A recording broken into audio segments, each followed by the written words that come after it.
अरावली के इशू को लीगली पूरा क्लियर कर दूंगा, बस इस वीडियो को एंड तक जरूर देखो। सबसे पहले तो जो बोल रहे हैं कि इसको ऐसा वैसा करने से डिजर्टिफिकेशन होगा, तो जजमेंट के शुरुआत में ये क्लियर कर दिया है कि इंडिया ने क्या क्या रेटिफाइड किया है और क्या क्या अपनाया है। अब इसकी इकोलॉजिकल इंपॉर्टेंस को ध्यान में रखते हुए MOEF एंड CC ने अरावली ग्रीन प्रोजेक्ट को लॉन्च किया, लेकिन अब ये 3 issue honourable supreme court of India के समक्ष थे। 10 जनवरी 2024 को honourable supreme court of India ने CEC को ये ऑर्डर दिया कि वो अपनी एक रिपोर्ट बनाए और 7 मार्च को CEC ने अपनी रिपोर्ट सबमिट कर दी। CEC की रिकमेंडेशन में सबसे इंपॉर्टेंट रिकमेंडेशन ये है कि mining should be prohibited in these particular areas. अब क्या 9 मई को कोर्ट ने सोचा कि इस इशू को ज्वाइंटली एड्रेस कर दिया जाए, लेकिन ऑर्डर देने से पहले कोर्ट ने कहा इलीगल माइनिंग की सबसे बड़ी वजह है कि अलग अलग स्टेट में अलग अलग डेफिनेशन, तो जो कमेटी है ना जो बनाई गई है वो एक यूनिफॉर्म डेफिनेशन भी दे। अब इसी कमेटी ने 3 अक्टूबर 2025 को अपनी रिपोर्ट सौंप दी, जिसमें अरावली को डिफाइन किया गया, रेंजेस को डिफाइन किया गया। अब जो सबसे बड़ा इशू जो हमारे देश में आ रहा था कि अगर इस पर्टिकुलर डेफिनेशन को एक्सेप्ट किया जाए तो Aravalli is open for mining. इसी आर्गुमेंट की बेसिस में पूरे देश में पूरे यूट्यूब पे हंगामा मच गया था। अब ऑर्डर देने से पहले कोर्ट ने यह कहा कि अगर माइनिंग को हम पूरी तरीके से प्रोहिबिट करेंगे तो हमारे सामने ये कॉन्सिक्वेंसेस सामने आएंगे। अब फाइनली पूरी अफवाहों से दूर रहो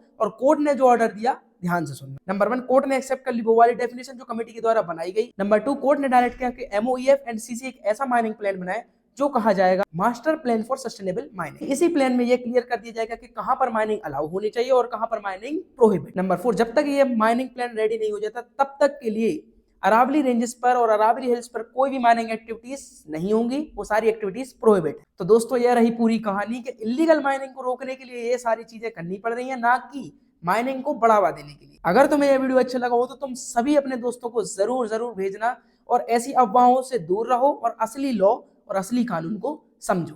follow for such a legal advice.